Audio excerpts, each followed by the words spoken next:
Bismillahirrahmanirrahim. Assalamualaikum warahmatullahi wabarakatuh. Alhamdulillah, puji syukur kehadirat Allah Subhanahu wa Ta'ala. Pada kesempatan kali ini kita masih dipertemukan dalam keadaan sehat walafiat, tak kurang suatu apa, selalu dalam lindungan Allah dan senantiasa diberkahi.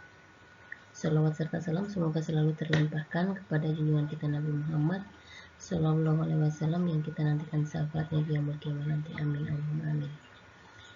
Teman-teman semuanya, kita berjumpa kembali dalam presentasi 220 jam wakaf rising.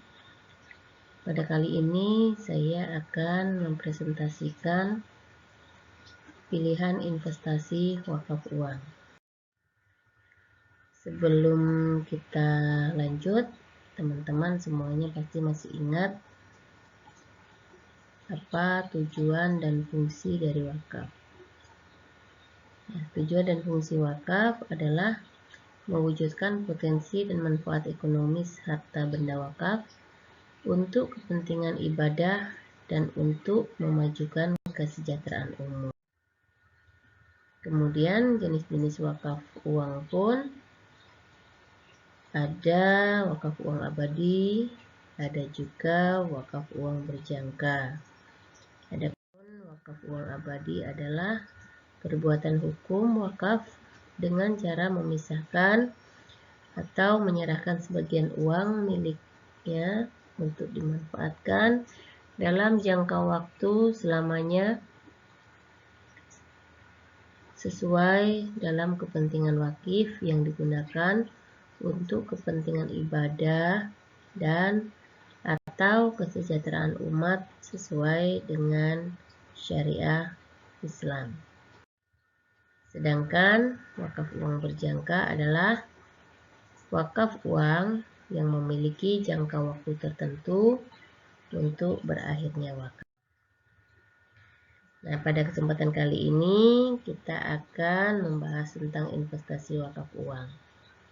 Investasi wakaf uang adalah investasi dana wakaf uang yang dikelola negara dan imbalannya disalurkan oleh nazir atau pengelola dana kegiatan wakaf untuk membiayai program sosial dan program pemberdayaan ekonomi umat.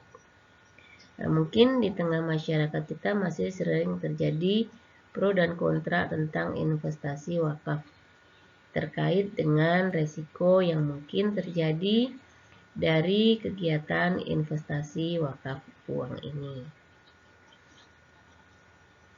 Nah, bagi mereka yang setuju dengan investasi wakaf, mereka akan berpendapat bahwa wakaf dapat dioptimalkan dengan menginvestasikan harta benda wakaf pada sektor keuangan atau sektor real yang memberikan keuntungan besar. Sementara dalam soal resiko, kerugian, atau kegagalan adalah sebagai hal yang lumrah terjadi dalam investasi. Dan itu dianggap sebagai konsekuensi dari kegiatan investasi yang bisa untung dan juga bisa rugi. Sementara bagi mereka yang kontra atau tidak setuju, investasi wakaf berpendapat bahwa harta benda wakaf harus terjaga keabadiannya, tidak boleh berkurang dan tidak boleh hilang. Sementara kegiatan investasi berisiko menghilangkan atau mengurangi harta benda wakaf.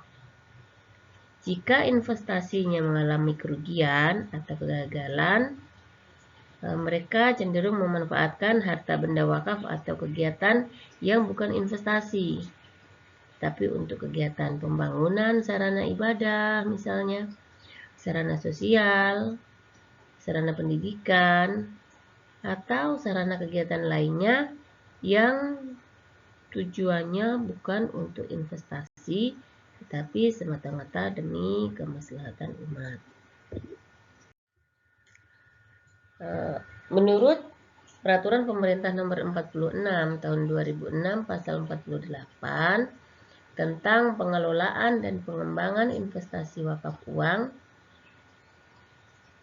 yaitu wakaf uang hanya dapat dilakukan melalui investasi pada produk-produk lembaga keuangan syariah dan atau instrumen keuangan syariah.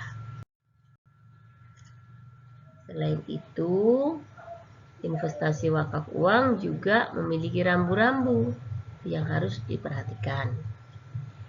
Apabila nazir menerima wakaf tunai, maka nazir wajib menjadikan wakaf tunai tersebut menjadi wakaf produktif dengan cara menginvestasikan dana tersebut sehingga memberikan imbal hasil kepada mustahik atau penerima manfaat. Adapun rambu-rambu investasi wakaf uang tersebut, yang pertama adalah investasi ini harus halal dan tidak bertentangan dengan prinsip-prinsip syariah. Yang kedua, investasi wakaf uang ini minim resiko atau memiliki resiko tingkat rendah. Adapun contoh investasi wakaf uang adalah antara lain suku atau surat berharga syariah negara atau yang biasa kita kenal SBSN. Ada juga deposito syariah atau deposito mudharabah, giro syariah, pembiayaan syariah, dan lain-lain. Lalu apa keuntungan dari investasi wakaf uang ini? Yang pertama yaitu diverifikasi investasi. Yang kedua, pemberdayaan ekonomi umat. Dan yang ketiga, investasi berkelanjutan, menjaga nilai dari uang tersebut. Yang perlu kita ingat adalah bahwasanya untuk hasil dari investasi ini nanti 90% digunakan untuk kemaslahatan umat dan yang 10% itu nanti adalah hak dari nazir. Yang harus selalu kita ingat, teman-teman, bahwasanya hasil investasi itu dibagikan kepada golongan yang membutuhkan. Ya, jadi tujuan utamanya memang untuk meningkatkan ekonomi, meningkatkan pendidikan, meningkatkan